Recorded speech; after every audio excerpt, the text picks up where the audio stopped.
నమస్తే ప్రజలారా, welcome to news one network. Telangana రాష్ట్రంలో అయితే ఒక ప్రభుత్వం తీపి కబురు చెప్తా ఉంది.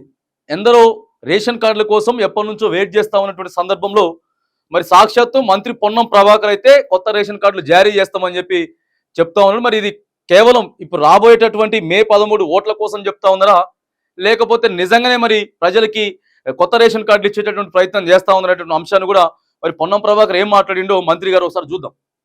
కొత్త రేషన్ కార్డుల పంపిణీకి ముహూర్తం, మంత్రి పొన్నం ప్రభాకర్ కీలక ప్రకటన. లోక్సభ ఎన్నికల వేళ తెలంగాణ వాసులకు మంత్రి పొన్నం ప్రభాకర్ గుడ్ న్యూస్ వినిపించారు. రాష్ట్రంలో కొత్త రేషన్ కార్డుల పంపిణీపై మంత్రి కీలక ప్రకటన చేశారు. ఇప్పటికే అసెంబ్లీ ఎన్నికల్లో ఇచ్చిన హామీల్లో చాలా వరకు అమలు చేస్తున్నామని, ఈ కొత్త రేషన్ కార్డుల పంపిణీ ప్రక్రియను కూడా త్వరలోనే ప్రారంభించుకుందామని చెప్పుకొచ్చారు. త్వరలో నిజంగానే ఏమైనా ఉందో త్వరలో అయితే ఇప్పటికే ప్రారంభించాల్సి ఉంది, కానీ ఎన్నికలు కూడా రావడంతో ముహూర్తం మార్చాల్సి వచ్చిందంటూ ఇక చెప్పుకొని వచ్చిర్రు. మరి కనీసం ఓ డేటో లేకపోతే చెప్పాలి కదా. మళ్ళీ కాంగ్రెస్ పార్టీ అదే తంతుకి, అదే కథకి, అదే ముచ్చటికి వచ్చింది. అదే ముచ్చటికి మళ్ళీ ఆడికే వచ్చింది. రేవంత్ రెడ్డి సార్ ఏమో డిసెంబర్ 9వ తారీఖు వచ్చుడితోటే 2 లక్షల రుణమాఫీ చేస్తా అని చెప్పి ఇక మొన్న ఎన్నికలు సమీపిస్తూ ఉంటే ఎన్నికలు కూడా అడ్డొస్తుంది. మళ్ళీ దాన్ని ఆగస్టు 15వ తారీఖు రుణమాఫీ చేస్తామని చెప్పిర్రు. 100 రోజులల్లా 6 గ్యారెంటీలు ఇస్తామని చెప్పి అవన్నీ కూడా చేయకపోగా ఏదో 1-2 ఇచ్చి దులిపేసుకొని మళ్ళీ ఇప్పుడు అక్కడ కూడా మాటలు చెప్పే ప్రయత్నం చేస్తాడే. మరి కొత్త రేషన్ కార్డుల మీద గత ప్రభుత్వమే కొత్త రేషన్ కార్డులు అని చెప్పుకుంటా ప్రజల్ని మోసం చేసుకుంటా ఈయన దాకా తీసుకొచ్చింది. మళ్ళీ వీళ్ళు కూడా త్వరలో అని చెప్పడం, ఎన్నికలు కూడా ఉండటం వల్ల లేకపోతున్నామని చెప్పడం, ఎన్నికల ముందు ఒక మాట, ఎన్నికల తర్వాత ఒక మాట చెప్పే ప్రయత్నం చేస్తా ఉన్నాడు. మరి లోక్సభ ఎన్నికల వేళ తెలంగాణలో ఆసక్తికర పరిణామాలు చోటు చేసుకుంటున్నాయి. ఇప్పటికే రాష్ట్రంలో నోటిఫికేషన్ రావడంతో ఆయా పార్టీల ఎంపీ అభ్యర్థులు నామినేషన్లు దాఖలు చేస్తున్నారు. ఈ నేపథ్యంలోనే పార్టీల నేతలు కూడా ప్రచారాన్ని ముమ్మరం చేశారు. అయితే అధికార పార్టీ కాంగ్రెస్ అధిక ఎంపీ స్థానాలు గెలుచుకొని అసెంబ్లీ ఎన్నికల జోస్ కంటిన్యూ చేయాలని అన్ని రకాలుగా కృషి చేస్తున్నారు. ప్రచారంలో భాగంగా అసెంబ్లీ ఎన్నికల్లో ఇచ్చిన హామీల్లో ఇప్పటికే కొన్నింటిని అమలు చేశామని, మిగతావి కూడా త్వరలో అమల్లోకి తీసుకొస్తామని చెప్తున్నారు. ఈ నేపథ్యంలోనే కొత్త రేషన్ కార్డుల పంపిణీపై ఇచ్చిన హామీపై మంత్రి పొన్నం ప్రభాకర్ కీలక ప్రకటన చేసిర్రు. ఇక లోక్సభ ఎన్నికలకు ప్రచారంలో భాగంగా మంత్రి పొన్నం ప్రభాకర్ కరీంనగర్ లో పర్యటించారు. వచ్చే ఎన్నికల్లో బీజేపీ, బీఆర్ఎస్ పార్టీలకు ఓటు వేసి విలువైన ఆయుధాన్ని వృధా చేసుకోవద్దని ఓటర్లకు మంత్రి పిలుపునిచ్చారు. రాష్ట్రానికి, కరీంనగర్ కు ఆ 2 పార్టీలు చేసింది ఏమీ లేదంటూ దుయ్యబచ్చారు. మరి మీరేం చేసిండ్రండి? అన్ని త్వరలో అని చెప్పి సాగా తీసుకుంటా పోతున్నారు. ఎన్నికల ముందేమో ఓ పెద్ద కథ, పెద్ద మాటలు చెప్తారు. కరీంనగర్ అభివృద్ధికి తాను సిద్ధమని బోయిన్పల్లి వినోద్ కుమార్ సిద్ధమా? కరీంనగర్ అభివృద్ధికి తాను సిద్ధమని బోయిన్పల్లి వినోద్ కుమార్ సిద్ధమా అంటూ మంత్రి సవాల్ చేశారు.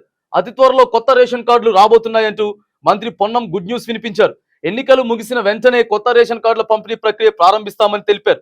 అంతేకాదు వచ్చే ఆగస్టు 10వ తేదీలోపు రైతులకు 2 లక్షల రుణమాఫీ చేస్తామని మంత్రి పొన్నం హామీ ఇచ్చిరట. ఏదో గుడ్ న్యూస్ ఎప్పుడు కాదండి, ఇది గుడ్ న్యూస్ చెప్పినట్లయితే 10 సంవత్సరాల నుంచి కూడా కొత్త రేషన్ కార్డులకి త్వరలో అని చెప్పుకుంటూ పోతూనే ఉన్నారు. ఓ డేట్ ప్రకటించవచ్చు కదా. మరి ఇప్పుడు సరదాగా ఆగస్టు 15వ తారీఖు రైతులందరికీ కూడా రుణమాఫీ చేస్తాం 2 లక్షలు అని చెప్పారు కదా. అట్లా కూడా దీనికి ఒక డేట్ చెప్తే అయిపోయాయి. త్వరలో అంటే ఎప్పుడు అనుకోవాలి? 2 నెలల, లేకపోతే 4 నెలల, 6 నెలల, సంవత్సరమా? ఎప్పుడు అనుకోవాలండి త్వరలో అంటే? దాన్ని మళ్ళీ ఏమో గుడ్ న్యూస్ చెప్పిండు మనకి పొన్నం ప్రభాకర్ గారు అని చెప్తా ఉంటారు. ఇక పొన్నం ప్రభాకర్ గారు కేవలం ఎన్నికల కోసం, ఓట్ల కోసం, రాజకీయాల కోసం ఇగో ఈ ప్రకటన ఒకటి చేసిండు. మళ్ళీగా రైతు రుణమాఫీ గురించి కూడా ముఖ్యమంత్రి సార్ చెప్పిండు కదా. ఆగస్టు 15వ తారీఖు చెప్తామంటే దాన్ని వల్ల కొద్దిగా మిక్స్ చేసి ఆగస్టు 15వ తారీఖు లోపు వస్తుందే. ఆగస్టు 15 వరకు కానే కాదు అసలు అది. మరి ఆగస్టు 15 వచ్చిన తర్వాత కూడా ఏం చెప్పాలో చూడాలి.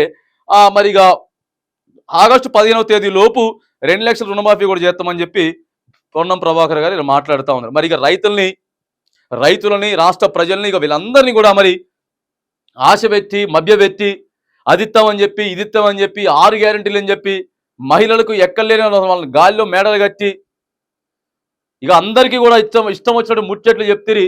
మరి ఇప్పుడేమో ఇయ్యాలంటే పైసలు లేకపోయా అంత ఆగమాగమయ్యేటటువంటి పరిస్థితి మరి ఇక నెలకొన్నటువంటి పరిస్థితిలో మళ్ళీ ప్రజల్ని త్వరలో అని చెప్పి మళ్ళీ ఇప్పుడు ఇంకొక 20 రోజులలో ఎంపీ ఎన్నికలు ఉండబోతా ఉన్నాయి. అందరూ ఓట్లు వేయబోతా ఉన్నాం కాబట్టి ఇక మళ్ళీ ఓట్ల కోసం వీళ్ళు అదే మొదలు పెడతా ఉన్నారు. తెలంగాణ సమాజం అంతా కూడా దయచేసి తెలంగాణ సమాజం అంతా కూడా విశ్లేషణ చేయాలి, లోతుగా విశ్లేషణ చేయాలి, ఆలోచన చేయాలి. ఇక గాయి గత్తర కాకుండా మరి మీరంతా కూడా ప్రశాంతమైనటువంటి వాతావరణంలో మీ ఆలోచన, మేధాశక్తిని అంతా కూడా ఆలోచించి ఎవరైతే రాష్ట్రాన్ని బాగు చేయగలుగుతారో ఆలోచన చేసి ఓటు వేయాలని కూడా ఈ సందర్భంగా మనం ఓటర్లందరికీ, తెలంగాణ రాష్ట్ర ఓటర్లందరికీ కూడా మనం పిలుపిస్తా ఉన్నాం.